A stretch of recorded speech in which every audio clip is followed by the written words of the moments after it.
SSLC +2 അതേപോലെ professional കോഴ്സുകളിൽ full A+ വാങ്ങി വിജയിച്ചവരെയും പ്രൊഫഷണൽ ഡിഗ്രി എടുത്തവരെയും അതുപോലെ തന്നെ ഷെൽട്ടറിൻ്റെ മെമ്പർമാരുടെ കുടുംബങ്ങളിൽ നിന്നും ഇതുപോലെ ഉന്നത വിജയം നേടിയ കുട്ടികളെയും ആണ് നമ്മൾ ആദരിക്കുന്നത്. അധ്യക്ഷ പദം അലങ്കരിക്കുന്നത് ബഹുമാനപ്പെട്ട ഷെൽട്ടറിൻ്റെ പ്രസിഡന്റ് TK ഗഫൂർ പ്രിയങ്കരനായ രക്ഷാധികാരി CB അബ്ദുൽ ഫത്താഹാണ്. അദ്ദേഹത്തെ അധ്യക്ഷ സ്ഥാനത്തേക്ക് ആ ചടങ്ങിൻ്റെ കൈകാര്യങ്ങൾ ചെയ്യുന്നതിന് വേണ്ടി അദ്ദേഹത്തെ ക്ഷണിക്കുന്നു.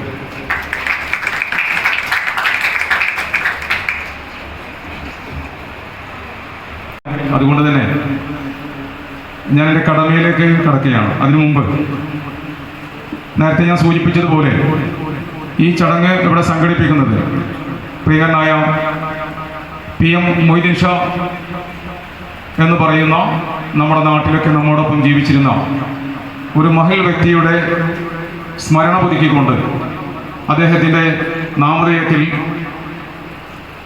മികച്ച വിജയം നേടിയ വിദ്യാർത്ഥികൾക്കുള്ള അവാർഡ് അറിയുന്ന ഒരു വ്യക്തിയാണ് അദ്ദേഹം. അദ്ദേഹത്തിനെ കുറിച്ച് ഈ സമയത്ത് നിങ്ങളോട് വളരെ വിശദമായി പറയേണ്ട ഒരു കാര്യമുണ്ട് എന്ന് തോന്നുന്നില്ല. പ്രിയങ്കരനായ CB ഫത്താഹുടെ അനുസ്മരിച്ചുകൊണ്ട് സാമ്പത്തികമായിട്ട് ദൈവം അനുഗ്രഹിച്ച ആ സമ്പത്ത് ഒരു മടിയും കൂടാതെ വാരി കോരി ചെല്ലുക നാട്ടിലെ ജനങ്ങൾക്ക് വേണ്ടി നൽകാൻ. ഇവിടെ ചെറിയ കുട്ടികൾ പോലും അദ്ദേഹം സമീപിക്കും, ഞങ്ങൾക്ക് ഫുട്ബോൾ വേണം അല്ലെങ്കിൽ ഒരു ക്രിക്കറ്റ് ബാറ്റ് വേണം. അവർ കൂടെ ഈ നാട്ടിലൊരു പരിപാടി തീരുമാനിക്കുകയാണെങ്കിൽ ആദ്യമായിട്ട് ചിന്തിക്കുന്ന ഒരു പേര് PM മൊയ്തീൻ ഷാ സാഹിബിൻ്റെ ആയിരിക്കും. അദ്ദേഹം നാട്ടിലുണ്ടെങ്കിൽ ഈ നാട്ടിൽ നിന്നല്ല, ഇപ്പോൾ പാലക്കാട് ജില്ലയിൽ നിന്ന്, എറണാകുളം ജില്ലയിൽ നിന്ന്, ഈ തൃശ്ശൂർ ജില്ലയുടെ വിവിധ ഭാഗങ്ങളിൽ നിന്ന്, മലപ്പുറം ജില്ലയിൽ നിന്ന് ഒക്കെ തന്നെ ആളുകൾ അദ്ദേഹത്തെ കാണാൻ വരുന്നത് നമുക്ക് കാണാൻ കഴിയും. പൊതു സ്വഭാവത്തിൽപ്പെട്ട ഒരു ഭാഗമാണ് ഞാൻ പറഞ്ഞു വന്നത്. മറിച്ച് മൊയ്തീൻ ഷാ എന്ന് പറയുന്ന വ്യക്തി ഓരോ തവണ ഞങ്ങൾ സമൂഹ വിവാഹം സംഘടിപ്പിക്കുമ്പോഴും അതിലേക്ക് 10 പവനും 15 പവനും ഒരു തവണ 25 പവനും 5 കുട്ടികളടക്കം അദ്ദേഹം സ്വന്തം കയ്യിൽ നിന്നാണ് തോക്കുന്നത്, ഒരു മടിയും കൂടാതെ. അതാണ് ഈ മൊയ്തീൻ ഷാ എന്ന് പറയുന്ന ഈ മനുഷ്യന് നമുക്ക് അദ്ദേഹത്തോട് സ്നേഹം. അതാണ് ചെറിയൊരു കാര്യത്തിനായാലും ആ തുക മൊത്തം പോരാത്തത് തരാം എന്നുള്ളതാണ്. ഇതാണ് അദ്ദേഹത്തിന്റെ സ്വഭാവത്തിൽപ്പെട്ടത്. നമുക്ക് എങ്ങനെ മറക്കാൻ കഴിയും? ഈ നാട്ടിലെ അംഗൻവാടികൾ, ബസ് സ്റ്റോപ്പുകൾ അദ്ദേഹത്തിന്റെ പിതാവിന്റെ പേരിൽ ബസ് സ്റ്റോപ്പ് ഉണ്ടാക്കിയിട്ടുണ്ട്. ഞങ്ങളെ സംബന്ധിച്ചിടത്തോളം വളരെ സന്തോഷമായ കാര്യമുണ്ട്. കാരണം ഷെൽട്ടർ ചാരിറ്റബിൾ സൊസൈറ്റി 2 വാക്കും കൂടെ പറഞ്ഞ് ഞാൻ അവസാനിപ്പിക്കുകയാണ്. കഴിഞ്ഞ 11 വർഷക്കാലമായി ഈ തൃശ്ശൂർ ജില്ലയിലെ തീരപ്രദേശത്ത് ഈ രാജ്യത്തെ പാവപ്പെട്ട ജനങ്ങളുടെ കണ്ണീരൊപ്പിടുന്ന, ദുരിതമനുഭവിക്കുന്നവരുടെ, കഷ്ടപ്പെടുന്നവരുടെ കണ്ണീരൊപ്പുന്ന ഒരു പ്രസ്ഥാനമായിക്കൊണ്ട് കഴിഞ്ഞ 11 വർഷക്കാലമായി നിരന്തരം പ്രവർത്തിക്കുന്ന, ഒരു വിശ്രമവുമില്ലാതെ പ്രവർത്തിക്കുന്ന പ്രസ്ഥാനമാണ്. കഴിഞ്ഞ 11 പോവുകയാണ്. അതിലേക്കും പ്രിയങ്കരനായ മൊയ്തീൻ ഷാ സാഹിബിന്റെ വലിയൊരു സഹായം എല്ലാ മാസവും അദ്ദേഹം നൽകിയിരുന്നു. അതേപോലെ തന്നെ കുടിവെള്ള പദ്ധതികൾ ഇപ്പോൾ ഈ കഴിഞ്ഞ കൊറോണ കാലത്ത്, കഴിഞ്ഞ ദിവസങ്ങളിൽ കൊറോണ ബാധിച്ച കുടുംബങ്ങൾക്ക് വലിയൊരു കിറ്റ്, എല്ലാ പച്ചക്കറികളും ക്ലീനിങ് പ്രൊഡക്റ്റുകളും അതേപോലെ ഭക്ഷ്യധാന്യങ്ങൾ ഉൾപ്പെടെയുള്ള വലിയൊരു കിറ്റാണ് കുടുംബങ്ങളിലേക്ക് മുഴുവൻ ഷെൽട്ടർ ചാരിറ്റബിൾ സൊസൈറ്റി കൊടുത്തത്. അതേപോലെ തന്നെ കുടുംബങ്ങൾക്കാണ് അത് എഫക്ട് ചെയ്ത ആ ദുരിതം എഫക്ട് ചെയ്ത 500 കുടുംബങ്ങൾക്കാണ് ഞങ്ങൾ അതിന് തൊട്ട് മുമ്പായിട്ട് ഏകദേശം 1000 രൂപ ഒരു കിറ്റിന് ഞങ്ങളെ കൊണ്ട് കഴിയാവുന്നത്. ആരിൽ നിന്നും പിരിവ് ഈ വേദിയിലുള്ള ബഹുമാന്യനായിട്ടുള്ള രക്ഷാധികാരികൾ, പ്രിയപ്പെട്ട K Shamsuddin Haji, AK Farooq Haji, P Shahu Haji, നമ്മുടെ പ്രിയങ്കരനായിട്ടുള്ള PTA പ്രസിഡന്റ്, കടപ്പുറം ഗവൺമെൻറ് ഹൈസ്കൂളിലെ PTA president RS Muhammad Mon Sahib, Kadappuram government high school principal പ്രിയങ്കരയായ ജെസ്സി ടീച്ചർ, പ്രിയപ്പെട്ട DCCയുടെ സെക്രട്ടറി KD വീരമണി, അദ്ദേഹം നമ്മുടെ വേദിയിലുണ്ട്. അദ്ദേഹത്തെയും അതുപോലെ യൂത്ത് വിങ്ങിൻ്റെ ജനറൽ സെക്രട്ടറി പ്രിയപ്പെട്ട ഷറഫുദ്ദീൻ, അതുപോലെ വനിതാ വിങ്ങിൻ്റെ പ്രസിഡന്റ് സുഹറ ഷംസു, അനീഷ ഷറഫുദ്ദീൻ, നമ്മുടെ K നൂറുദ്ദീൻ നമ്മുടെ ജോയിന്റ് സെക്രട്ടറിയാണ്, അദ്ദേഹം ഇവിടെ ഉണ്ട്, ഉൾപ്പെടെയുള്ള മുഴുവൻ ഭാരവാഹികൾക്കും എല്ലാവരെയും ഒരിക്കൽ കൂടെ ഹാർദവമായി ഈ ചടങ്ങിലേക്ക് സ്വാഗതം ചെയ്തുകൊണ്ട് ഞാൻ വാക്കുകൾ അവസാനിപ്പിക്കുന്നു. ജയ് ഹിന്ദ്. ബഹുമാനീയനായ നമ്മുടെ ക്ഷണം സ്വീകരിച്ച് വളരെ കൃത്യമായി അതിനേക്കാൾ നേരത്തെ നമ്മളോടൊപ്പം വന്നു നിൽക്കുകയും ഒരുപാട് കുശലാന്വേഷണം നടത്തുകയും അങ്ങനെയൊക്കെയാണ് പ്രിയപ്പെട്ട പ്രധാനമന്ത്രി. നേരത്തെയും അങ്ങനെ തന്നെയാണ്. എല്ലാ കാലത്തും മഹത്തായ സംഘടനയെ ഗ്രീൻലാൻഡ്സ് കാണുന്ന ഒരു മഹൽ വ്യക്തിത്വമാണ് അദ്ദേഹം. അദ്ദേഹത്തെ നമുക്ക് കിട്ടിയതിൽ വളരെ സന്തോഷമുണ്ട്. അദ്ദേഹം വളരെ ആപ്റ്റാണ് ഈ ഒരു പരിപാടി ഉദ്ഘാടനം ചെയ്യാൻ എന്ന് നമുക്കറിയാം. അദ്ദേഹത്തെ വളരെ ആദരപൂർവ്വം ഉദ്ഘാടനം ചെയ്യുന്ന ലക്ഷ്യമുണ്ട്. ഷെൽട്ടറിൻ്റെ പ്രസിഡന്റ് TK ഗഫൂർ ഹാജി, ഇവിടെ സ്വാഗത പ്രസംഗം നടത്തിയ എൻ്റെ പ്രിയങ്കരനായ സ്നേഹിതനും കടപ്പുറം ഗ്രാമപഞ്ചായത്തിൻ്റെ മുൻ പ്രസിഡന്റും കൂടിയായ പൊതുപ്രവർത്തന രംഗത്ത് വളരെ സജീവ സാന്നിധ്യമായ ജീവകാരുണ്യ പ്രവർത്തനത്തിന് നേതൃത്വം കൊടുക്കുന്ന പ്രിയപ്പെട്ട PK ബഷീർ, അനുസ്മരണ പ്രഭാഷണം നടത്താൻ സന്നിഹിതനായിട്ടുള്ള ഷെൽട്ടറിൻ്റെ രക്ഷാധികാരി CBA ഫത്താഹ്, കടപ്പുറം ഗവൺമെൻറ് ഹയർ സെക്കൻഡറി സ്കൂളിലെ PTA പ്രസിഡന്റ് RS മുഹമ്മദ് മോൻ, പ്രിയമുള്ള JC ടീച്ചർ, എൻ്റെ പ്രിയങ്കരനായ സഹപ്രവർത്തകനും സ്നേഹിതനും ജനപ്രതിയുമായ പ്രിയപ്പെട്ട KD വീരമണി, ഇർഷാദ് K ചേറ്റുവ, അങ്ങനെ അതിജീവനത്തിന് വേണ്ടിയുള്ള കഠിനമായ ശ്രമത്തിലാണ്. ആ ശ്രമത്തിനിടയിലാണ് നേരത്തെ ഇവിടെ ബഷീർ വളരെ വിശദമായി അദ്ദേഹത്തിന്റെ സ്മരണം നിലനിർത്തിക്കൊണ്ട് ഷെൽട്ടർ എന്ന വിദ്യാഭ്യാസ പുരസ്കാരം ഈ കടപ്പുറം പഞ്ചായത്തിലെ ആളുകൾക്ക് മാത്രമല്ല, തൃശ്ശൂർ ജില്ലയിലെ ജീവകാരുണ്യ പ്രവർത്തകനായിരുന്നു പ്രിയങ്കരനായ PM മൊയ്തീൻ ഷാ എന്ന കാര്യം അടുത്തറിയുന്ന എല്ലാ മക്കളോട് കാണിക്കുന്ന സ്നേഹം കാണിക്കും. മുതിർന്നവർ ചെന്നാൽ ഒരു വീട്ടിൽ മുതിർന്നവരോട് കാണിക്കുന്ന സ്നേഹം കാണിക്കും. ഒരിക്കലും ആരെയും നിരാശപ്പെടുത്താതെ അത് കുട്ടികളെ വിവാഹം കഴിക്കാൻ വികാരത്തോടും കൂടി സ്മരിക്കുകയാണ്. അദ്ദേഹത്തിൻ്റെ ദീപ്തമായ ഓർമ്മയ്ക്ക് മുന്നിൽ ശിരസ് കുനിക്കാൻ ഈ അവസരം വിനിയോഗിക്കട്ടെ. നേരത്തെ ബഷീർ സൂചിപ്പിച്ച പോലെ ഞാനിങ്ങൾ കടന്നു വരുമ്പോൾ മൊയ്തീൻ മോനും എന്നോട് പറയായിരുന്നു, എൻ്റെ വാപ്പ ആദ്യത്തെയും അവസാനത്തെയും വോട്ട് രേഖപ്പെടുത്തിയത് കഴിഞ്ഞ പാർലമെൻറ്റ് തെരഞ്ഞെടുപ്പിനാണ്, 2019 പാർലമെൻറ്റ് തെരഞ്ഞെടുപ്പിനാണെന്ന് മോനിങ്ങോട്ട് പറഞ്ഞുകൊണ്ടാണ് കടന്നു വന്നത്. അത് തന്നെയായിരുന്നു ബഷീർ ഇവിടെ സ്വാഗത പ്രസംഗത്തിൽ സൂചിപ്പിച്ചു. എനിക്കും നല്ല ഓർമ്മയുണ്ട്. അസുഖമായി കിടന്ന് സാധാരണ പ്രയാസപ്പെട്ട് കിടക്കുമ്പോൾ ആരും പുറത്തൊന്നും പോകാറില്ല. വളരെ ബുദ്ധിമുട്ടേറിയ സന്ദർഭത്തിലാണ്, തെരഞ്ഞെടുപ്പ് സന്ദർഭത്തിൽ ഞാനും സഹപ്രവർത്തകന്മാരും കൂടി അദ്ദേഹത്തെ വീട്ടിൽ പോയി കണ്ടത്.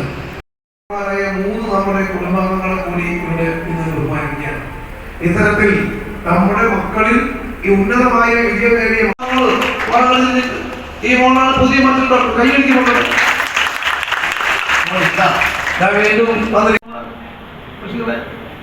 ഞാൻ തലക്കുളം ഗവൺമെന്റ് ഹൈസ്കൂളിൽ പഠിക്കുമ്പോൾ ബഷീറെ അന്ന് 246 പേര് SSLC പരീക്ഷ എഴുതി. ആകെ 26 പേരെ അവിടെ ജയിച്ചു തലക്കുളം ഹൈസ്കൂൾ.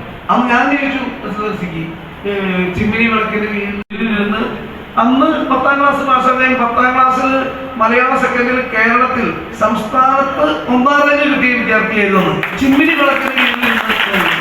പക്ഷെ അന്ന് 10ാം ക്ലാസ് റിസൾട്ട് വരുമ്പോൾ കടപ്പുറം ഹൈസ്കൂൾ ഉണ്ടായ കാലം, കടപ്പുറം ഹൈസ്കൂൾ റിസൾട്ട് എന്ന മഹാലക്ഷ്യം മുന്നിൽ വെച്ചുകൊണ്ട് മുണ്ട് മുറുക്കിയെടുത്തും കഠിനാധ്വാനം ചെയ്തു ഈ മണലാരണ്യ ഇവിടെ നിന്നുമുള്ള ഈ പ്രയാസങ്ങളൊക്കെ സഹിച്ച് മണലാരണ്യത്തിൽ പോയി വിദേശ രാജ്യങ്ങളിൽ പോയി കഠിനാധ്വാനം ചെയ്ത് കഷ്ടപ്പെട്ട് അവിടെ നിന്നും മക്കൾക്ക് അറിവ് പകർന്നു കൊടുക്കാൻ വേണ്ടി എടുത്ത ഒരു നിശ്ചയമുണ്ട്. അത് ബാക്കി വേണമെങ്കിലും എടുത്ത് നമുക്ക് വിളിക്കാം. ആ സമർപ്പണത്തിന്റെ ഭാഗമാണ് ഇന്ന്. നോക്കൂ, ഈ ഇരിക്കുന്നതെല്ലാം നമ്മുടെ കടപ്പുറം പഞ്ചായത്തിലെ മിടുക്കന്മാരും മിടുക്കികളും സുന്ദരികളും സുന്ദരന്മാരുമായ മക്കളാണ്. ഈ മക്കൾ ഈ ഗ്രാമത്തിന്റെ അഭിമാനങ്ങളാണെന്ന് പറയാൻ ഈ അവസരം വിനിയോഗിക്കാം. അങ്ങനെ ഈ ഗ്രാമത്തിന്റെ അഭിമാനങ്ങളായ പ്രിയപ്പെട്ട മക്കളെ, നിങ്ങളുടെ ഇത്തവണത്തെ വിജയത്തിന് കുറെ കൂടി വലിപ്പമുണ്ട്. ഈ കോവിഡിന്റെ കാലത്ത് പരീക്ഷ മുഴുവൻ പാഠം മുഴുവൻ എടുത്തു തീർന്നില്ല. അധ്യാപകർക്ക് ക്ലാസ്സിൽ വന്ന് നിങ്ങൾ പഠിപ്പിക്കാൻ മുഴുവൻ പറ്റിയില്ല. കുറെ ഭാഗം ഓൺലൈനായി പഠിക്കേണ്ടി വന്നു. ഭയങ്കര പ്രയാസമായിരുന്നു. പരീക്ഷ എഴുതാൻ പറ്റുമോ എന്നുള്ള അതിലേറെ ബുദ്ധിമുട്ട്. ആ സന്ദർഭത്തിൽ നിങ്ങൾക്ക് മാസ്ക് ധരിച്ചും ഫോണിൽ ദൂരെ മാറ്റി ഇരുത്തിയും നേരത്തെ പറഞ്ഞ പോലെ സാനിറ്റൈസർ ഉപയോഗിച്ചും സോപ്പിട്ട് കൈ കഴുകിയും ഒക്കെ ഒരു കുട്ടിക്കെങ്ങാനും ഫോണിൽ കോവിഡ് പോസിറ്റീവായ പരീക്ഷ മാറ്റി വെക്കേണ്ടി വരും. ആ സന്ദർഭത്തിൽ വളരെ പ്രയാസപ്പെടും. നിങ്ങൾ മാതാപിതാക്കൾക്കുണ്ടായ മാനസികമായ സമ്മർദ്ദം, നിങ്ങൾക്കുണ്ടായ പ്രയാസം, അതെല്ലാം അതിജീവിച്ചുകൊണ്ടാണ് ഈ പരീക്ഷ മക്കളെ നിങ്ങൾ എല്ലാവരും എഴുതിയത്. എന്നിട്ട് നിങ്ങൾ മിടുകികളും മിടുകന്മാരുമായി 10ാം ക്ലാസ് A+ നേടി, +2 A+ നേടി, VHSC ഉന്നത വിജയം നേടി, അങ്ങനെ മികച്ച വിജയം നേടിയ നിങ്ങളുടെ വിജയത്തിന് മുൻപത്തേക്കാൾ തിളക്കമുണ്ട്. ഈ വിജയം നിങ്ങളുടെ ജീവിതത്തിൽ നിന്നും നിലനിർത്തട്ടെ എന്ന് ദൈവനാമത്തിൽ ആശിക്കാനും പ്രാർത്ഥിക്കാനും ഈ അവസരം വിനിയോഗിക്കുകയാണ്. അതുകൊണ്ട് നിങ്ങൾക്ക് ഈ വിജയം ഉണ്ടാക്കാൻ വേണ്ടി നിങ്ങൾ പ്രാപ്തരാക്കിയ അധ്യാപകരെ നമുക്ക് ഈ സന്ദർഭത്തിൽ കൊടുക്കാം. മക്കൾ, നിങ്ങൾ മനസ്സിനകത്ത് നിങ്ങളെ അംഗൻവാടിയിൽ പഠിപ്പിച്ച, ബാലവാടിയിൽ പഠിപ്പിച്ച, നിങ്ങൾ 1ാം ക്ലാസ്സിൽ പഠിപ്പിച്ച, 10ാം ക്ലാസ് വരെയും +2 വരെ നിങ്ങൾ ഈ രീതിയിൽ എത്തിച്ച് നമ്മുടെ അധ്യാപകരാണ്. മക്കൾ, നിങ്ങൾ എന്റെ മുഖത്തേക്ക് നോക്കിയേ, എന്റെ കഴുത്തിലേക്ക് നോക്കിയേ. ഞാൻ നിങ്ങളോട് ഈ മൈക്കിലൂടെ വർത്തമാനം പറയുമ്പോൾ എന്റെ കഴുത്തിങ്ങനെ വീർത്ത് വരുന്നതും കഴുത്തിൽ ഞരമ്പുകൾ ഇങ്ങനെ തടിച്ചു വരുന്നത് നിങ്ങൾക്ക് കാണാം. ഈ മൈക്കിലൂടെ, ഈ ഫോണിനകത്തിരിക്കണ നിങ്ങളോട് ഈ മൈക്കിലൂടെ വർത്തമാനം പറയുമ്പോഴും എന്റെ കഴുത്തിൽ ഞരമ്പ് ഇങ്ങനെ വീർത്ത് വരുന്നത് ബോധ്യമാണ്. ഒരു ക്ലാസ്സിൽ 60ഉം 50ഉം കുട്ടികളുടെ ക്ലാസ്സിൽ ഇവിടെ ജെസി ടീച്ചർ കൂടി ഇരിക്കുന്നുണ്ട്. അങ്ങനെ ഇരിക്കുന്ന ക്ലാസ്സിൽ മൈക്കൊന്നുമില്ലാതെ ഒരു ടീച്ചർ മക്കളെ, നിങ്ങൾ ഈ ഉന്നതമായ 10ാം ക്ലാസ്സും +2ഉം നിങ്ങൾ VHSCയും അല്ലെങ്കിൽ MBBS പാസ്സായ മക്കളടക്കമുള്ള നിങ്ങളോട് ചോദിക്കുകയാണ്, നിങ്ങൾ ഈ വിജയം ആർക്ക് വേണ്ടിയാണ് ആത്യന്തികമായി സമർപ്പിക്കുന്നത്? ആർക്ക് വേണ്ടി സമർപ്പിക്കുന്നത്? ഏതെങ്കിലും ഒരു മോളും മോനും മാസ്ക് താഴ്ത്തി വെച്ച് ഉറക്കലോ എന്ന് പറഞ്ഞ് നിങ്ങൾ ഈ വിജയം ആർക്ക് വേണ്ടിയാ സമർപ്പിക്കുന്നത്? വേറെ ആരും പറയരുത്. വേറെ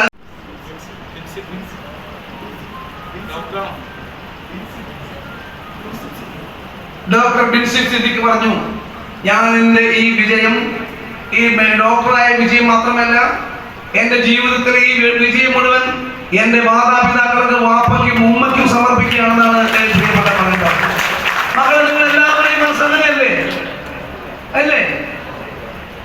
മക്കളൊന്നും എഴുന്നേറ്റ്.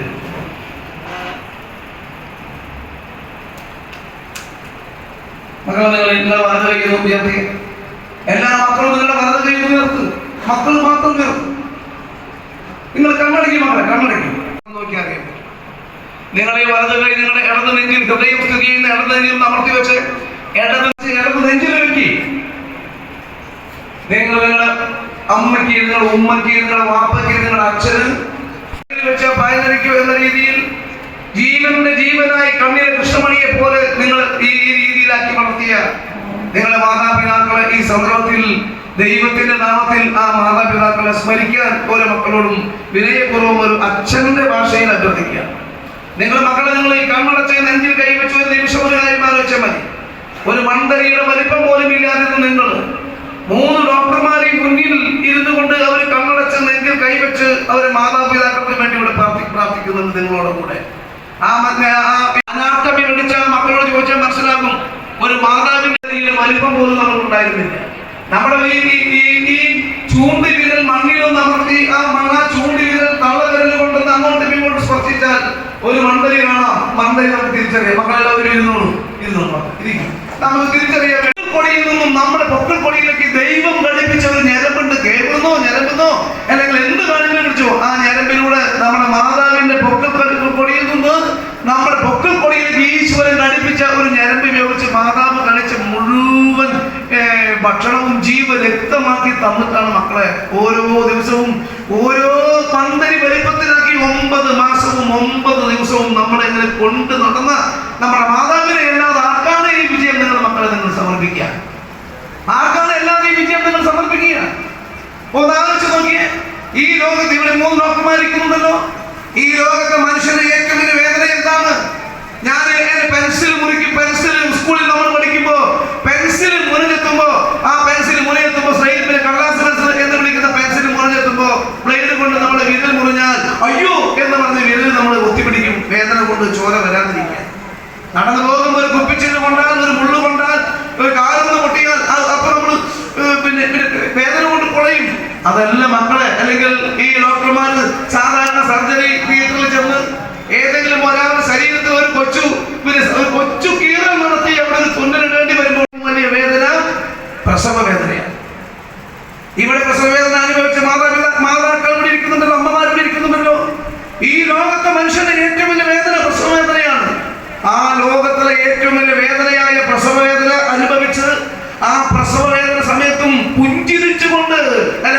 അയ്യോ എനിക്ക് ഈ പ്രസവവേദന കൊണ്ട് എന്റെ കുഞ്ഞിനെ ശപിച്ചിട്ടില്ല, എന്റെ ഉണ്ണിയെ കാണാൻ വേണ്ടി, എനിക്ക് എന്റെ രക്തത്തിൽ പിറന്ന എന്റെ കുഞ്ഞിനെ കാണാൻ വേണ്ടി പ്രസവവേദനയെ പുഞ്ചിരിച്ച് അത് അമൃത പോലെ കണക്കാക്കി, ഒരു ഉത്സവം പോലെ കണക്കാക്കി മക്കളെ മാറോട് ചേർത്ത് വെച്ച് അമ്മന്റെ പാല് നൽകുന്ന തന്ന അമ്മയ്ക്ക് അല്ലാതെ ആർക്കാണ് മക്കളെ നമ്മൾ ഈ വിജയം സമർപ്പിക്കുക? നമ്മൾ ആലോചിച്ച് നോക്കിയേ, ഈ ലോകത്തെ ഏറ്റവും വലിയ അമൃത ഇവിടെ പാലാടി കടഞ്ഞെടുത്ത അമൃതെന്നൊക്കെ നമ്മൾ കേട്ടിട്ടുണ്ട്, പുരാണങ്ങളിൽ പഠിച്ചിട്ടുണ്ട്. ലോകത്തിൽ വിശുദ്ധമായി 2-3 ഡോക്ടർമാർ ഇടയ്ക്കിടയ്ക്ക് ആവർത്തിക്കുന്നത് അവർ മനുഷ്യ ശരീര ശാസ്ത്രത്തെ സംബന്ധിച്ച് പഠിച്ച ആളുകളാണ്. ലോകത്തിൽ ഇന്ന് വരെ ഒരു ശാസ്ത്രജ്ഞനും ഒരു വൈദ്യശാസ്ത്രവും അമ്മയുടെ മുലപ്പാലിന് ബദലായി മറ്റൊന്നും കണ്ടുപിടിക്കപ്പെട്ടിട്ടില്ല. എന്ത് വേറെ പിന്നെ കുട്ടികൾക്കുള്ള ആഹാരം ഉണ്ടായാലും അമ്മയുടെ മുലപ്പാലിന് ബദലായി ഒന്നും ഈ ഭൂമിയിൽ വേറെ ഇല്ല മക്കളെ. ഈ പുറമേക്ക് ഇറങ്ങി പോകുമ്പോ 10ാം ക്ലാസ് കഴിഞ്ഞ് +2 കഴിഞ്ഞ് നമ്മൾ ഈ ടീനേജ് പ്രായത്തിനിടയിൽ ഈ പ്രധാനപ്പെട്ട തൊണ്ട വെട്ടി പറയുന്ന ഒന്നും നിനക്ക് ഇഷ്ടപ്പെടാനും ഗ്രഹിക്കാനും പിന്നെ ഇയാൾ വന്ന് ഞങ്ങൾ ഉപദേശിക്കാൻ വന്നിരിക്കുക സ്വാഭാവികമായി നിങ്ങളുടെ മനസ്സിലൊക്കെ ഉണ്ടാകും. പക്ഷെ ഈ പ്രായം നമ്മൾ ടീനേജ് പ്രായമാണ് മക്കളെ. ഈ പ്രായത്തിനുള്ളിൽ നമ്മൾ വഴിയിലൂടെ പോകുമ്പോ പല നിറങ്ങളും നമ്മൾ കാണും. നമ്മുടെ കയ്യിലുള്ള മൊബൈലിലൊന്ന് വിരൽക്കും അമർത്തിയാൽ അവിടെ കാണാവുന്ന ചിത്രങ്ങളും അവിടെ കാണാവുന്ന ഒരുപാട് കാര്യങ്ങളുണ്ട്. അതൊന്നും എല്ലാം നല്ലതാണെന്ന് ഒരു മക്കളും ധരിക്കരുത്. അങ്ങനെ ഈ ലോകത്ത് ബാഹ്യമായി കാണുന്ന പല നിറങ്ങളും നമ്മളൊക്കെ വഴിതെറ്റിക്കാൻ വേണ്ടിയുള്ളതാണെന്ന് എന്ന ഒരു തിരിച്ചറിവ് മക്കളെ നിങ്ങൾക്ക് ജീവിതത്തിൽ ഉണ്ടായി. നിങ്ങൾ നാളെ ഏതെങ്കിലും ഒരു വഴിയിൽ അറിയാതെ തെറ്റിപ്പോയാൽ നിങ്ങൾ കണ്ണൊന്ന് അടഞ്ഞു തുറക്കുമ്പോ എവിടെയെങ്കിലും ഒരു ഇരുട്ട് സ്ഥായിയായി നിങ്ങളുടെ കണ്ണിലേക്ക് കടന്നു വന്നാൽ ഏറ്റവും കൂടുതൽ സങ്കടപ്പെടുന്നത്, വേദനിക്കുന്നത് നിങ്ങളുടെ മാതാവും പിതാവും തന്നെയാണ്. നിങ്ങൾ മാതാവിനെയും പിതാവിനെയും സങ്കടപ്പെടുത്തി അവരെ വേദനിപ്പിച്ച് അവർ ഒരുപക്ഷെ അവർ നിങ്ങൾ ഉറങ്ങിക്കിടക്കുമ്പോൾ നിങ്ങൾക്ക് വേണ്ടി ഉറങ്ങാതെ നിങ്ങൾക്ക് സമൃദ്ധമായ പോഷകാഹാരം തരുമ്പോഴും പിന്നെ വിശപ്പ് തീർന്ന് പോഷകാഹാരം കഴിക്കാതെ നിങ്ങൾക്ക് പുതിയ പാന്റും ഷർട്ടും പുതിയ ചുരിദാറും വാങ്ങി തരുമ്പോൾ നിങ്ങൾ ചെരുപ്പ് തരുമ്പോൾ ചെരുപ്പ് വാങ്ങി തന്ന് പിന്നെ പുതിയ സ്കാർഫ് വാങ്ങി തന്ന് നിങ്ങൾക്ക് ഇന്നത് വേണം എന്ന് പറഞ്ഞപ്പോൾ ഇന്നത് വാങ്ങി തന്നു, മൊബൈൽ വേണം മൊബൈൽ വാങ്ങി തന്നു, അതിൽ പൈസ പിന്നെ ഫില്ല് ചെയ്യണം, പൈസ ഫില്ല് ചെയ്യണം. 3 മക്കളുടെ പ്രായമുള്ള മുന്നിലിരിക്കുന്ന 3 മക്കളുടെ പ്രായമുള്ള എന്റെ മക്കളെയും പിതാവിനെയും സങ്കടപ്പെടുത്തും. ഏതെങ്കിലും ഒരു നിമിഷത്തിൽ, ദുർബല നിമിഷത്തിൽ നിങ്ങളുടെ മനസ്സിലുണ്ടാകുന്ന എന്തെങ്കിലും ഒരു സംഘർഷത്തിന്റെ പേരിൽ നിങ്ങളൊന്നും ഉണ്ടാകില്ല, നിങ്ങൾ പോയി നിങ്ങളുടെ കാര്യം നോക്കിയാൽ മതി, എനിക്കറിയാവുന്ന കാര്യം നോക്കാൻ. നിങ്ങൾ അങ്ങനെ എപ്പോഴെങ്കിലും നിങ്ങളുടെ അമ്മയുടെയും അച്ഛൻ്റെയും മുഖത്ത് വാപ്പയുടെ ഉമ്മയുടെ മുഖത്ത് നോക്കി അവരെ ഒരു വേദനിപ്പിക്കുന്ന ഒരു വാക്ക് നിങ്ങളുടെ ചുണ്ടിൽ നിന്ന് പറ്റുമെന്ന് മക്കളെ നിങ്ങൾ ധരിക്കരുത്. ഒരുപക്ഷെ നിങ്ങളുടെ മുഖത്ത് അവർ ആ വികാരം പ്രകടിപ്പിച്ചെന്ന് വരില്ല. ഒറ്റയ്ക്കിരുന്ന് ഒരു പക്ഷേ അവർ കുളിമുറിയിൽ പോയി മുഖം കഴുകുകയോ വീട്ടിനുള്ളിൽ അവരുടെ ബെഡ്റൂമിൽ പോയി ബെഡ്റൂം കുറ്റിയിട്ടോ ഒരു പക്ഷേ അവർ നിശബ്ദമായി മനസ്സിന്റെ സങ്കടം തേങ്ങലായി അവരുടെ ഹൃദയത്തിൽ നിന്നും ഒഴുകി വരുന്നുണ്ടാകും. സാധാരണക്കാരാണ്. ഞാൻ വലിയ വിശ്വസിച്ചു ഒരു ദിവസം രാവിലെ ഇതും കൂടി കേട്ടിട്ട് ഞാൻ എന്റെ വർത്തമാനം നടത്താം. ഒരു ദിവസം രാവിലെ വെളുപ്പാൻ കാലത്ത് 3:30 മണിക്ക് ഒരു കോളിബെൽ അടിക്കുകയാണ് എൻ്റെ വീട്ടിൽ. ബഷീറൊക്കെ അടിക്കുമ്പോൾ കോളിബെൽ അടിക്കും. കഴിഞ്ഞ ദിവസം ബഷീർ വരുമ്പോഴത്തേക്ക് ഞാൻ കിടന്നിറങ്ങിപ്പോയി. അത്രയായിട്ട് വരും. ഇത് ഒരിക്കലും 10:30 ഉറങ്ങാറില്ല, 12 മണിക്ക് ശേഷമേ ഉറങ്ങാറുള്ളൂ. 12 മണിക്ക് ഉറങ്ങിയാലും വെളുപ്പിൽ 3:30 മണിക്ക് കോളിബെൽ അടിക്കുന്നു വീട്ടിൽ. നമ്മുടെ പൊതുപ്രവർത്തകനായതുകൊണ്ട് കോളിബെൽ അടിക്കുമ്പോൾ സ്വാഭാവികമായി വീട് തുറക്കുമല്ലോ. വാതിൽ തുറന്നു നോക്കിയപ്പോൾ ഞാൻ ഞെട്ടിപ്പോയി, അത്ഭുതപ്പെട്ടുപോയി. നമ്മളിതിൽ പ്രാർത്ഥിച്ചുകൊണ്ടിരിക്കുന്ന സാക്ഷാൽ ദൈവം തമ്പുരാൻ വന്ന് വീടിന് കോളിബെൽ അടിച്ച് വീടിന് മുന്നിൽ നിൽക്കുകയാണ് ദൈവം. ഞാൻ വാതിലുള്ളപ്പോൾ ദൈവം നമ്മുടെ അരിസ്പ്രയുടെ പരസ്യത്തെക്കാളപ്പുറത്ത് സന്തോഷം കൊണ്ട് എനിക്ക് ഇരിക്കാൻ വയ്യെന്ന് പോലെ പറയുന്ന പോലെ എങ്ങനെ ദൈവം വന്ന് നമ്മുടെ മുന്നിൽ നിൽക്കുക. നമ്മൾ എല്ലാ ദിവസവും പ്രാർത്ഥിക്കുക. ഇതുവരെ കണ്ണുകൊണ്ട് കണ്ടിട്ടില്ല. ഈ കല്ലിന്റെ മുന്നിലും വിഗ്രഹത്തിന്റെ മുന്നിൽ നിന്ന് പ്രാർത്ഥിക്കുകയാണ്, പക്ഷെ മനസ്സിനെ കണ്ടിട്ടുള്ളൂ. പക്ഷെ ദൈവം വന്ന് മുന്നിൽ നിൽക്കുകയാണ്. കോളിബെൽ അടിച്ച് വാതിൽ തുറന്നപ്പോ ഞാനങ്ങനെ എന്നെ മതി മറന്നു പോയി. ദൈവത്തെ കണ്ടാൽ നമ്മൾ മക്കളെ നിങ്ങൾ ആലോചിച്ച് നോക്കിയേ, നമ്മുടെ മുന്നിൽ ദൈവത്തെ കണ്ടാൽ നമുക്ക് ഉണ്ടാകുന്ന ഒരു അനുഭവം. നിങ്ങൾ എന്തെങ്കിലും ഒരിക്കൽ ദൈവത്തെ കാണുക, ആ ദൈവത്തെ കാണുന്ന കാര്യം മനസ്സിൽ സങ്കല്പിച്ച് നോക്കുക. നമ്മൾ പ്രാർത്ഥിക്കുന്ന ദൈവത്തെ, അത് അല്ലാഹു ആകട്ടെ, ഭഗവാൻ കൃഷ്ണനാകട്ടെ, ആരാകട്ടെ, നമ്മൾ പ്രാർത്ഥിക്കുന്ന ദൈവം നമ്മുടെ മുന്നിൽ വന്ന് നിൽക്കുകയാണ്. ഞാനങ്ങനെ അവസാനം സമനില തിരിച്ചെടുത്ത് ഞാൻ ദൈവത്തോട് ഇരിക്കാൻ പറഞ്ഞു. ദൈവം ഞാൻ ഇരിക്കുന്നില്ല, ഞാൻ ഇരിക്കാൻ വേണ്ടി വന്നില്ല. അത് പറ്റൂല. എന്റെ വീട്ടിലേക്ക് വന്നൊരു ദൈവമേ നിങ്ങൾ എന്റെ വീട്ടിൽ കയറുക, നിങ്ങൾ വീട്ടിലിരിക്കണം. ഞാൻ നിർബന്ധിച്ച് എന്റെ വീട്ടിൽ പറഞ്ഞ അകത്തേക്ക് കയറുന്നില്ല. പിന്നെ ഞാൻ ഇറയത്തിരിക്കുന്നുള്ളൂ എന്ന് പറഞ്ഞു. ഞാൻ പറ്റൂല, എന്റെ അകത്തിരിക്കണം. നിർബന്ധിച്ച് ഞാൻ അകത്തേക്ക് കയറ്റിരുത്തി. എന്താ വേണ്ടെന്ന് ചോദിച്ചാൽ ദൈവത്തോട് എന്താണ് വേണ്ടത്? എന്റെ ഭാര്യകൾ ഉറങ്ങാനും വിളിച്ച് കട്ടൻ ചായ കൊടുക്കണോ, തേനൊഴിച്ച ചെറുനാരങ്ങ വെള്ളം കൊടുക്കണോ, എന്താണ് കൊടുക്കേണ്ടതെന്ന് അറിഞ്ഞുകൂടാ. പനിനീർ തീർത്ഥം എവിടെ കൊണ്ടുവന്ന് ദൈവത്തിന് പനിനീർ തീർത്ഥം കൊടുക്കണോ? ഞാൻ അതിനു വേണ്ടി എന്താണ് കൊടുക്കേണ്ടത് ഞാൻ ചോദിച്ചു. എന്താണ് രാവിലെ സമാധാനമായിട്ട് നിൽക്കുക, ദൈവം എന്നെ ആശ്വസിപ്പിക്കണം. ഇരിക്കാൻ പറഞ്ഞു. ദൈവത്തിന് അവൻ ഇരിക്കോ? ദൈവം നിർബന്ധിച്ചിട്ടും ഇരിക്കണില്ല. ഇരിക്കാൻ നിർബന്ധിച്ചും ഇരിക്കാൻ ഞാൻ പറഞ്ഞില്ല, ഞാൻ ഒരിക്കലും ഇരിക്കില്ല. കാരണം ഞാൻ എത്രയോ ഈ 10-60 വയസ്സുമായി ഇങ്ങനെ പ്രാർത്ഥിച്ചു കൊണ്ടിരിക്കുന്ന പ്രിയപ്പെട്ട ദൈവമേ, നീ എന്റെ മുന്നിൽ വന്ന് ഞാൻ നിന്റെ മുന്നിൽ ഇരിക്കേ, ഞാൻ ഒരിക്കലും നിന്റെ മുന്നിൽ ഇരിക്കില്ല. ദൈവം എത്ര ഇരുന്നില്ല. സന്ദേഹം പറഞ്ഞു, നീ എന്ത് വേണമെന്നല്ലേ എന്നോട് ചോദിച്ചത്? ഞാൻ ചോദിക്കുന്നത് നീ എനിക്ക് തരണം. നീ എനിക്ക് തരുമോ? ഞാൻ ചോദിക്കുന്നത് നീ എനിക്ക് തന്നാൽ ഞാൻ നിന്നെ സ്വർഗരാജ്യത്തേക്ക് കൊണ്ടുപോകാൻ വേണ്ടിയാണ് വന്നത്. എന്റെ വീട് കണ്ടിട്ടുള്ളത് കാര്യം, എന്റെ വീട് ഒരു അമ്പലത്തിന്റെ മതിലാണ്. എന്റെ വീടിന് കിഴക്കിയത് അമ്പലത്തിന്റെ മതിലാണ്.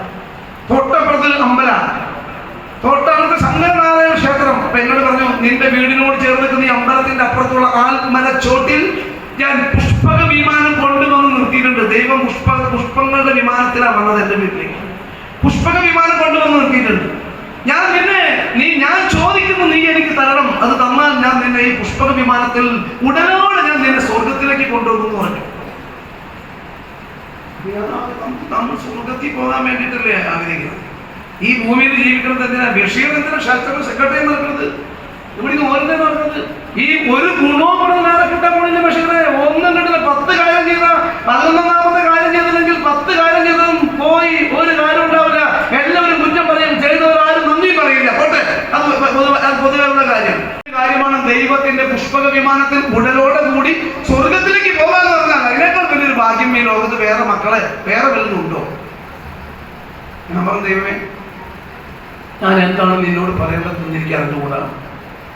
കയ്യൊക്കെ വിദ്യ പറഞ്ഞു, നീ എന്ത് വേണമെങ്കിലും ചോദിച്ചു. ഞാൻ സ്വർഗത്തിലേക്ക് പോകാൻ വേണ്ടിയല്ലേ. എന്റെ MP സ്ഥാനമാണോ? ഞാൻ തരാം. എനിക്ക് MP സ്ഥാനം വേണ്ട, ഞാൻ MP സ്ഥാനം തരാം. എന്റെ കണ്ണ് രണ്ടും വേണോ? കണ്ണ് രണ്ടും തരാം. എന്റെ ചെവി കേൾക്കുന്ന ചെവി രണ്ടും വേണോ? ദൈവമേ, ഞാൻ എന്റെ 2 ചെവിയും നിനക്ക് തരികയാണ്.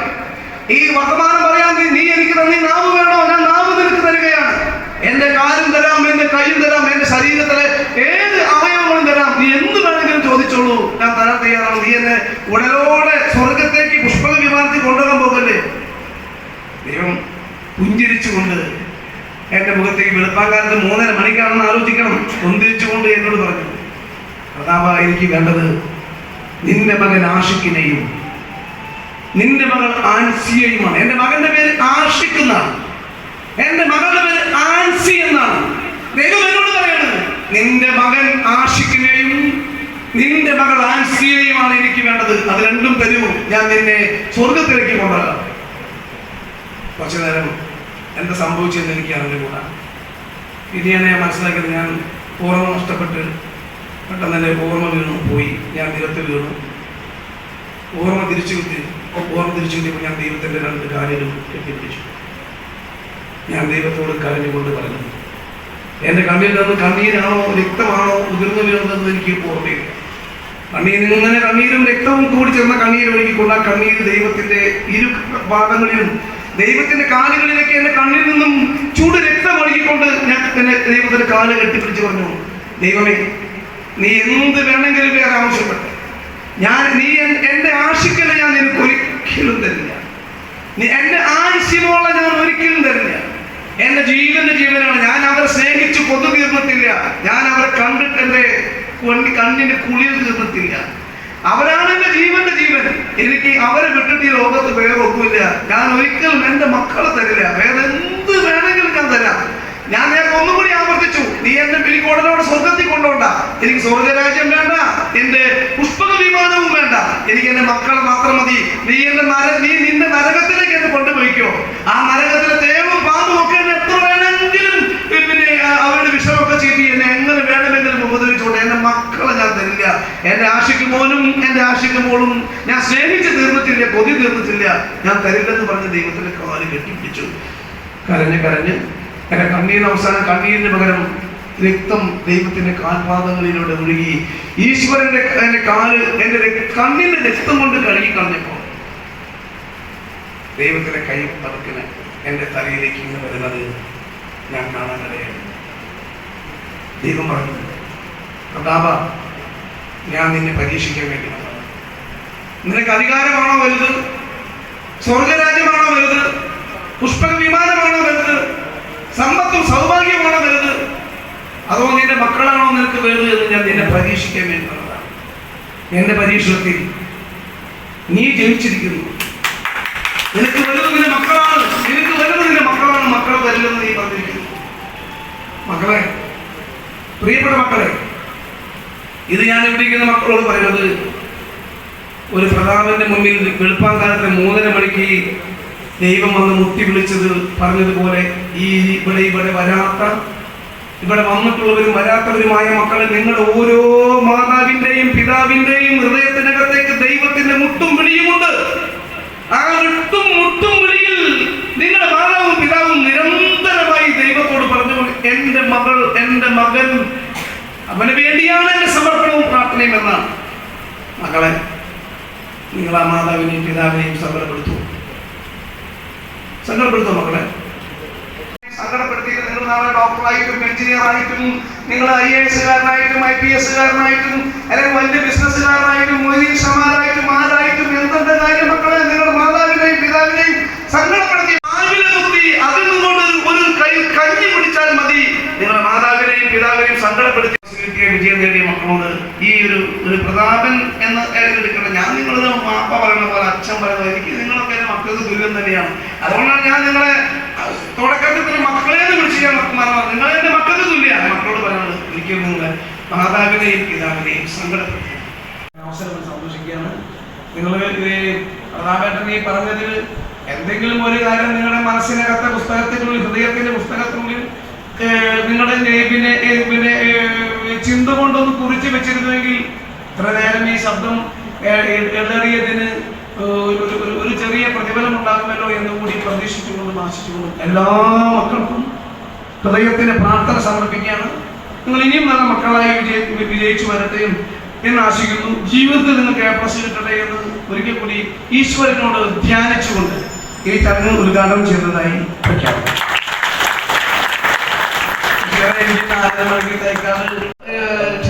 സ്റ്റേജിൽ ഈ ഫോട്ടോയിൽ നിർബന്ധമായും പിതാവിന്റെയും മാതാവിന്റെയും ഒരു പടം ഉണ്ടാകണം. ഫോട്ടോഗ്രാഫറെ സ്കൂളിൽ പോകണം.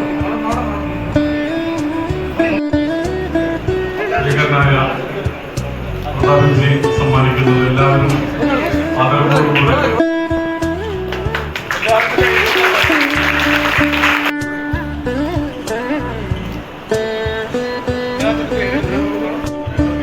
അമ്മയുടെ ഉമ്മയുടെ ഉപ്പ് കഴിച്ചില്ല. ഇനി മാതാപിതാക്കൾ പഠിപ്പിക്കുന്നത്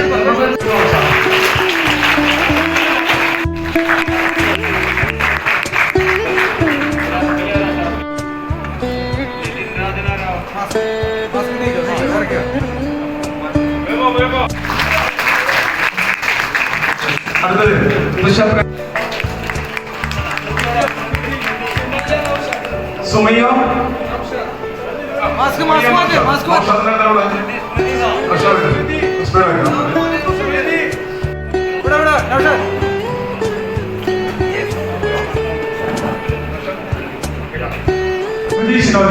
എല്ലാവർക്കും കൈയടിക്കാറുണ്ടോ?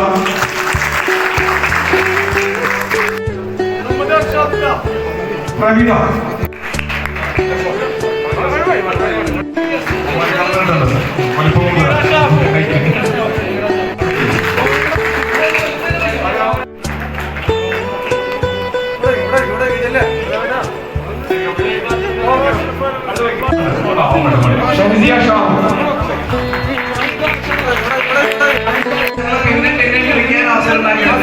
മക്കളെ പേര് വിളിക്കുമ്പോൾ രക്ഷിതാക്കളിന്റെ പോലെ നിങ്ങൾ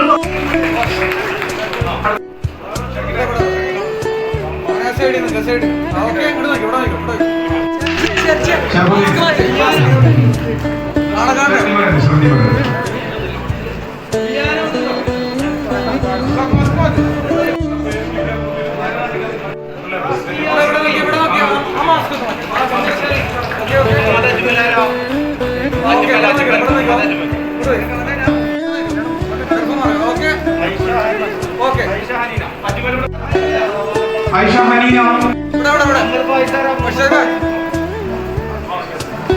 ഇവിടെ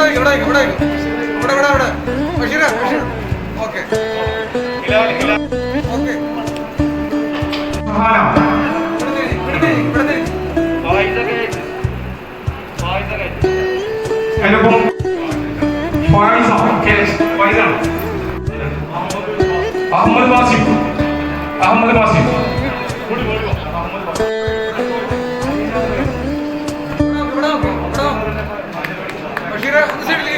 കാണില്ല ഓക്കെ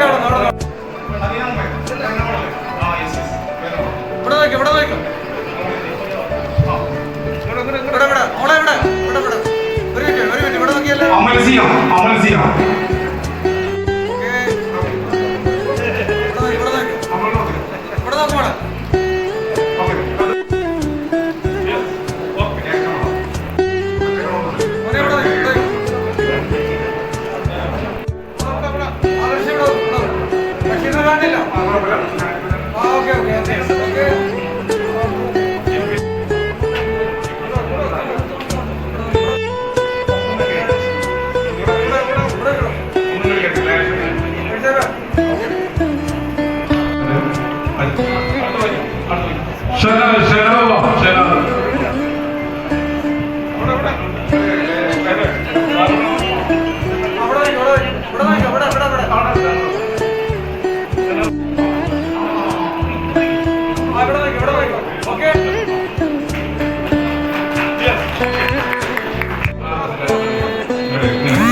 വിദ്യാർത്ഥികളെ, ഷെൽട്ടർ ഭാരവാഹികളെ, ഷെൽട്ടർ കുടുംബാംഗങ്ങളെ, രക്ഷിതാക്കളെ, നാട്ടുകാരെ, എല്ലാവർക്കും നമസ്കാരം.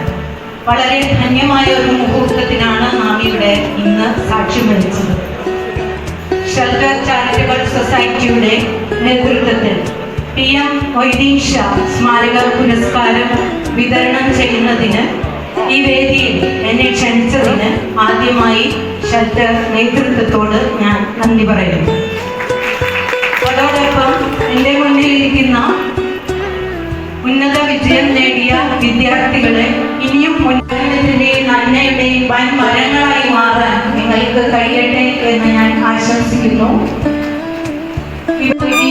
എന്ന വ്യക്തിയും ഒരേ പാതയിലൂടെ സഞ്ചരിച്ചവരാണ് എന്ന് ഞാൻ മനസ്സിലാക്കുകയാണ്. COVID-19 മഹാമാരിയുടെ കാലഘട്ടത്തിലും പ്രളയത്തിന്റെ കാലഘട്ടത്തിലും ഷെൽട്ടർ ചാരിറ്റബിൾ സൊസൈറ്റി നടത്തുന്ന ജനക്ഷേമ പ്രവർത്തനങ്ങൾ ഞാൻ നേരിട്ട് അറിയാറുണ്ട്. അതുപോലെ തന്നെ PM മൊയ്തീൻ ഷാ ആദ്യം സമീപിക്കുന്ന ഒരു 2 വർഷമാണ് ഇവിടെ ഈ സ്കൂളിൽ പ്രിൻസിപ്പലായി ചാർജ് എടുത്തിട്ട്. ആ ചുരുങ്ങിയ കാലഘട്ടത്തിനിടയിലും എനിക്ക് 2 പ്രാവശ്യം അദ്ദേഹത്തെ സമീപിക്കേണ്ടി വരികയും അദ്ദേഹം ഉദാരമായ സംഭാവന നമ്മുടെ സ്കൂളിന് വേണ്ടി നൽകുകയും ചെയ്തിട്ടുണ്ട് എന്നുള്ള കാര്യം ഇവിടെ പ്രസ്താവിക്കുകയാണ്. അതുപോലെ നേരത്തെ ഇവിടെ സംസാരിച്ച നമ്മുടെ ബഹുമാന്യനായ Thrissur MP TN Prathapan sir ദയനീയമായ ഒരു സ്ഥിതിയായിരുന്നു, അല്ലെങ്കിൽ അങ്ങനെ ഒരു ഭൂതകാലം ആ വിദ്യാലയത്തിൽ ഡോക്ടർ ബെൽസിനെ ആദരിക്കുകയാണ്. അതിനുവേണ്ടി ബഹുമാനപ്പെട്ട നമ്മുടെ പ്രിൻസിപ്പാൾ ജെസിനെ ആദരവ്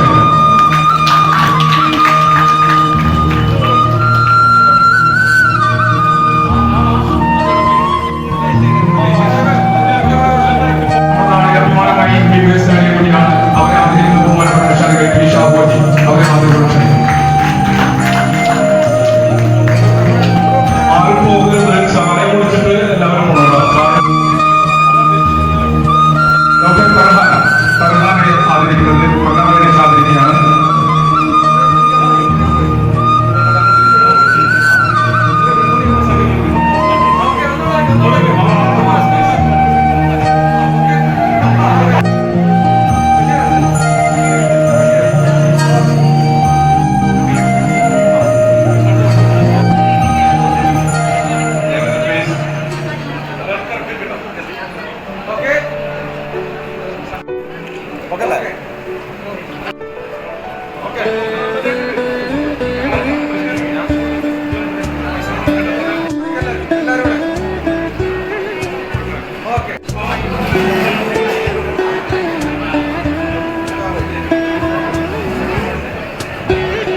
അമീന അമീന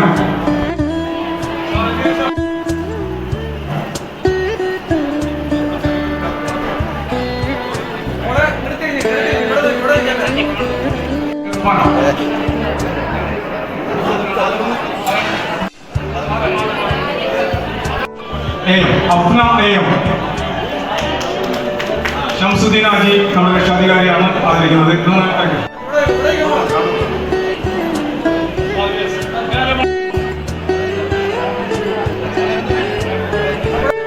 ബഹുമാനപ്പെട്ട നമ്മുടെ dynamic secretary P K Basheer Sahib പൊന്നാടണിക്കുന്നു.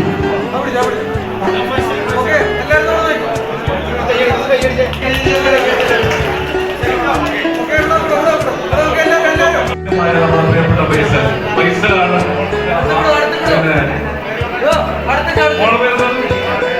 അലീനക്ക്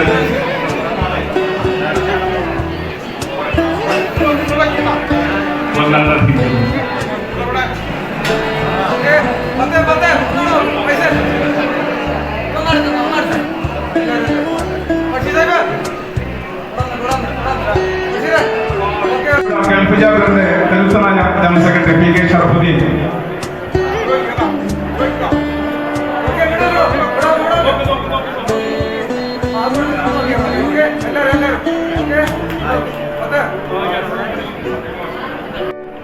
Shazia A K Shahul Shahul A K Shahu അതും എ കെ ഷാഹുല വേറെ എ കെ ഷാഹുനോട്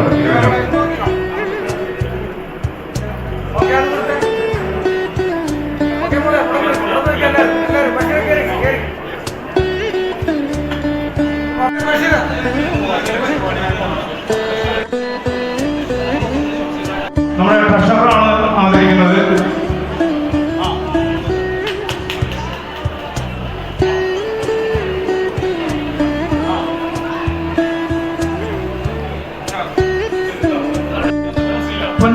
ബംസീന ബഷീർ സാഹിബാണ് പൊന്നാട അണിയിക്കുന്നത്.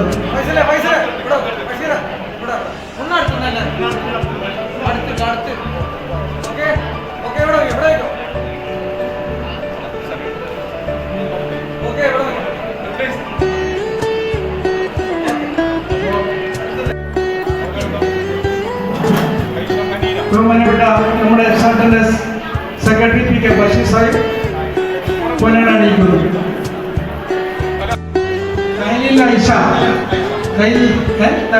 ഐഷ ഇതിന്റെ പൊന്നാട അണിയിക്കുന്നത് ബഹുമാനപ്പെട്ട ഹക്കീം മതിലകം.